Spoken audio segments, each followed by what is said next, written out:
This is ESBR Boxing. Delighted to be joined by Paul Kelly. In this video, we are going to be discussing what 2023 looks like. Former world heavyweight champion Anthony Joshua. I'm sure we all know who Anthony Joshua is. I know, Paul, I know you're a big Joshua fan. First question from me, Paul. Joshua, not an active year, only had one fight against Usyk, the rematch.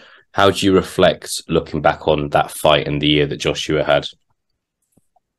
Yeah, thanks for having me on. I'm looking forward to doing this video. In terms of the past 12 months for Joshua, I suppose, one fight, one loss, so not exactly the best year of his career. Although a lot of people think, me included, he did perform better in the rematch with Usyk. I think that's a lot of people, most people would agree with me there. Still just disappointing. I think he needs to find a long-term trainer rather than, he broke up with Rob McCracken. He went to Robert Garcia. Looks like he might be looking elsewhere already. He can't be hopping between trainers each fight. I know he's saying about, he taking all the bits of information and experience off each of them and combining them and, taking it all in. But you can't do that, in my opinion. You need to get a coach and stick with him, work on improving. So yeah, all in all, 2022, not a fantastic year for Joshua in the grand scheme of things, but he's still thereabouts. He's still definitely a top five heavyweight, Yeah. in most people's eyes. So it's not the end of the world.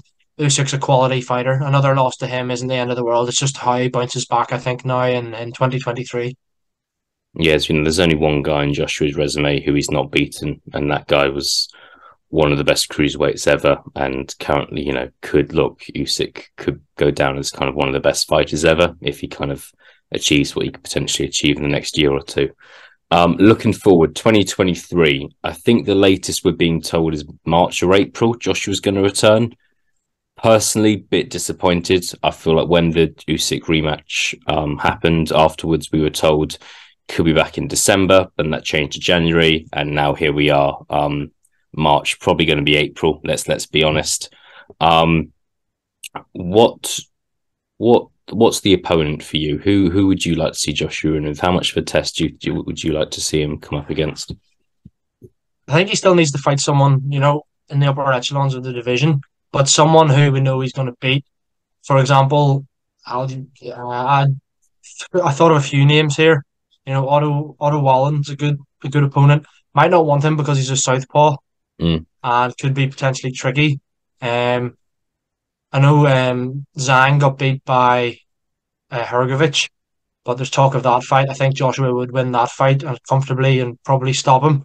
But the one I do want to see, hopefully it's March. I don't want it to be April because if it's April, then it's probably only going to be two fights a year for Yeah. Josh. Two fights next year for Joshua. March, I'd like to see him fight Dylan White. I think that there's history there. I suppose it's one apiece. Joshua obviously winning in the pro ranks. That was for the British title actually now.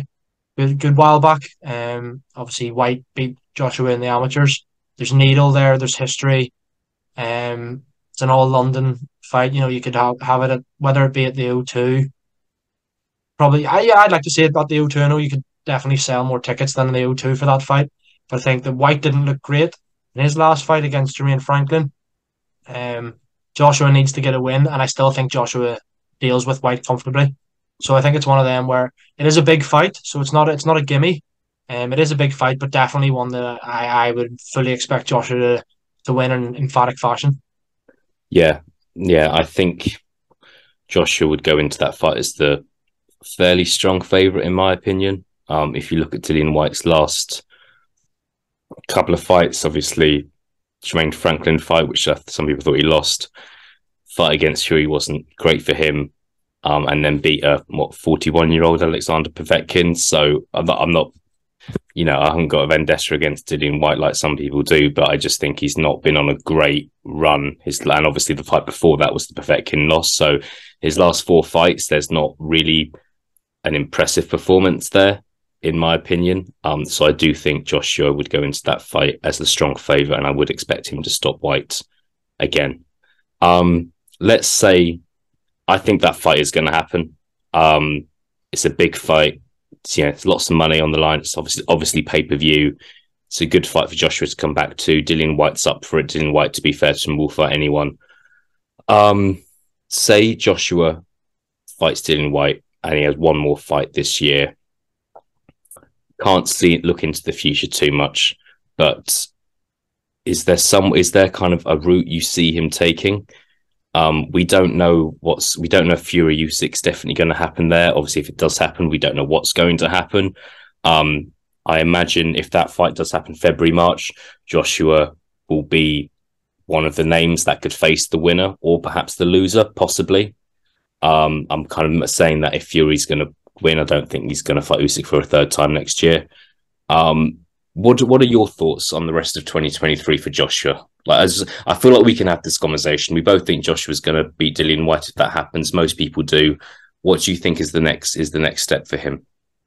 Yeah, there's still some huge fights out there for Joshua. There's no doubt about it. I think it does all depend on how Fury Usyk goes, if it does end up happening. But let's stick our positive caps on and say that does happen around the similar time as Joshua fights Dillian Whyte. I agree with you. I can't see him fighting Usyk for a third time. I don't think he would want to fight maybe Usyk for a third time. Well, no, that's maybe not the right thing to say. He probably would. Because deep down, Joshua probably still thinks he can beat Usyk, as all fighters do. But if Fury wins straight away, does he get the Fury fight? I could see the Fury fight happening because Fury's fought everybody else then in the division and beaten everybody else. Wilder beating him, will have beaten Usyk at that stage, beaten Whyte. And would he rather fight Joshua? Would he rather fight Hrgovic, a Joyce? I suppose he would maybe fight Joyce, but I think if Fury wins, Joshua has to call out that fight. Even if he has to take 60-40 or even 70-30, because then at that stage Fury would have all the belts. I think that fight, I could see it happening. It does all then obviously depend on what happens in Fury Usyk, but obviously that Wilder fight's one that's always going to be kind of hanging there, and that would be explosive. That would be a brilliant fight. Yeah. A lot of people would see Wilder knocking Joshua out because he's just so powerful, and Joshua isn't as evasive as the likes of Fury. And then again, a lot of people like myself would probably be backing Joshua to beat Wilder. So there are some huge fights there. Ideally for me, I think it would be Whyte and then Fury. Yeah, I just hope we get one of those mega fights happening for Joshua next year. I think he needs it. He needs it kind of for his stock. So we'll see if it happens. But there are some big fights there, and I feel like part of Joshua's career has been defined by fights that haven't happened. That's not his fault, but I just feel like, can you imagine if Joshua retires and we've not seen the Fury fight, not seen the Wilder fight? Going to be dreadful. Final question from me, Paul, before we wrap things up. And I know, what fight do you think Joshua has the better chance of winning, Wilder or Fury?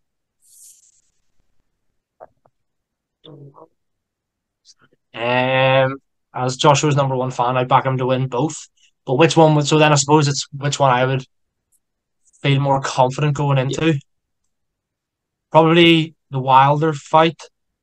Actually, I don't know, because then he's the power. No, I probably would say the Wilder fight.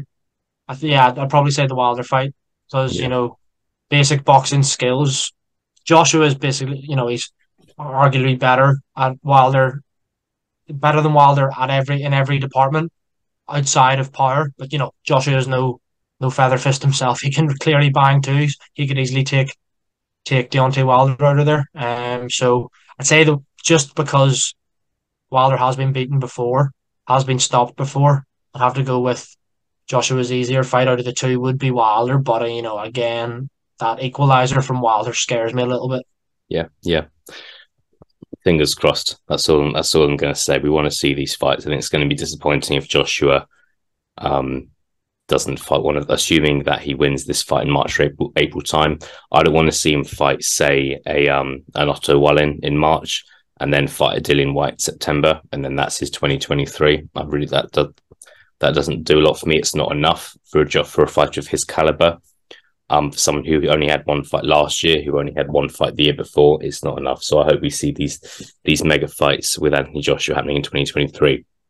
We'll call it there, Paul. I know we could go on for longer about other potential fights, but yeah, great to talk about it. Joshua, not the greatest 2022, but really looking forward to seeing him back in the ring, back active, hopefully back to stopping guys in 2023. All the best, Paul. Yes, mate. Thanks for that. Enjoyed it. All the best.